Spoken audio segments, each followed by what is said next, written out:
Welcome back, everyone. Today, what I really want to talk about is how we're moving into a civil war. So those of you that have been following me for a while, you know that I follow a guy by the name Billy Meyer. One of the things that he predicted many, many years ago was that the United States would enter into back-to-back civil wars. At least one of them would be kinetic, and by the end of the Second Civil War, the United States would split into 5 separate countries, and the United States would be no more. And so I've been kind of keeping an eye on things and watching it, and I have my own little indicators that I'm watching. So let's take like a 50,000 foot view of what's going on. So we have Mandami, who won in New York, who's talking about not following the federal authority, not cooperating with the federal government. We have that happening in Chicago and also in Detroit.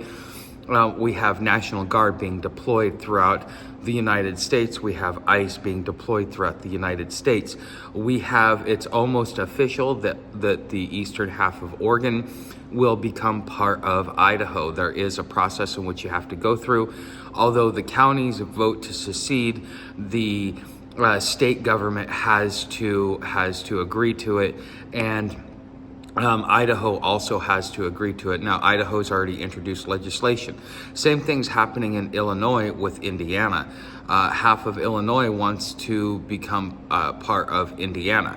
Now, we're kind of already starting to push ourselves and divide ourselves up as we see states trying to secede or counties trying to secede from one state and join another because they want proper representation, things like that. We're starting to see all of this happen, and it's escalating. Plus, with the shutdown, it's starting to cause some issues. And yeah, this month we're going to get our food stamps. We're going to get most of our benefits. The place where I rent, the guy that was buying the place was getting an FHA loan, which that's Fannie and Freddie.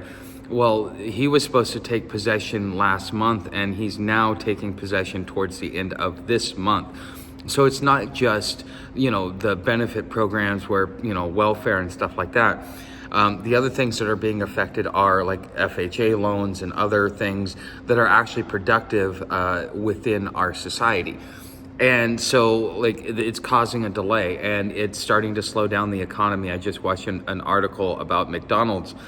See, the economy is imploding. Now, there's a whole bunch of people that are starting to talk about how we're repeating 2008 with the derivatives bubble, and it's much worse. And the thing is how we're so interconnected on debt. This is going to cause a global collapse, but those that are in BRICS may not deal with it as much as we do here in the West.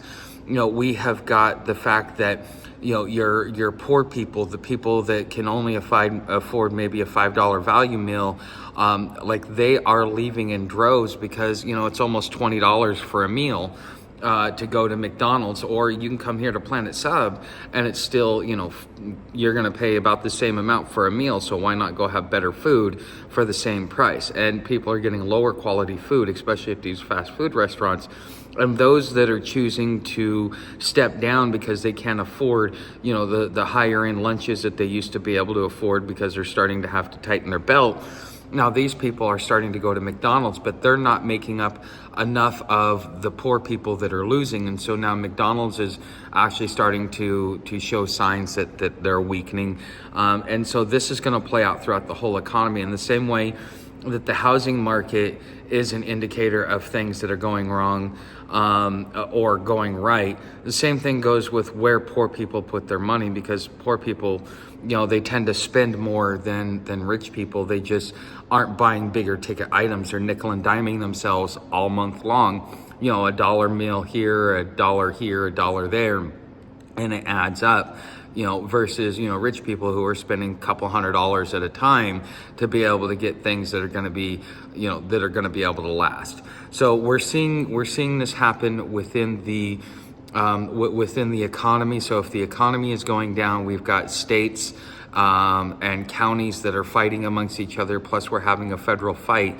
It's a matter of time. I think that a lot of this, because we're going into winter, I think a lot of the reason why Trump said get the National Guard ready by the by the first of the year, is that, come springtime, as soon as things start to thaw out, that's generally when wars and unrest and stuff like that happen. Even traditionally, during the American Revolution, like from the first snow to the first thaw, which is usually like November to like March or April, they would have limited fighting. Most of the fighting would be done down in the southern part of the continental United States, because they had better weather. Usually, traditionally, if there was bad weather, you would have a cease in conflicts until the weather got better.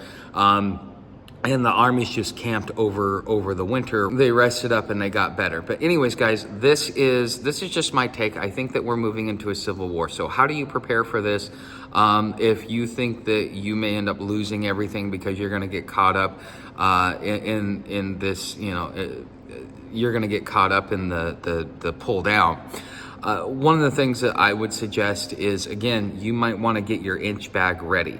Don't worry about a bug out bag, because an inch bag you can downsize to a bug out bag, but if you just need to go from place to place. But if you are going to have to put your house on your back and migrate for various reasons, whether it be to get into an area that agrees with your culture, or just to be able to escape a lot of the craziness that's going on, whether it be looting in the cities, or the roaming band of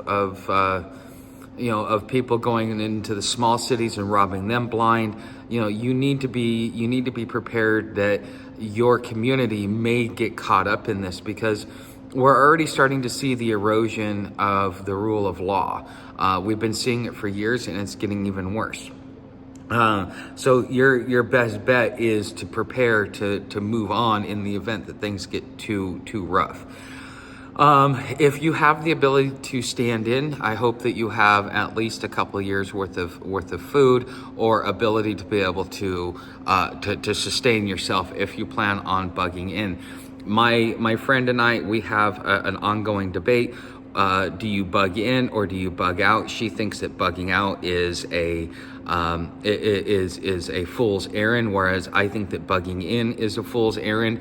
And we've kind of come to a conclusion that for temporarily in the beginning, you may want to bug in for maybe the first 30 to 90 days, but after that you need to be prepared to bug out and move on in the event that things get too crazy. Because we've been talking about, in the cities you're going to have looting, you're going to have all kinds of other stuff, but eventually the cities are going to run dry and people are going to come out into the rural areas. At that point in time, that's when you want to go in the opposite direction that everybody else is going.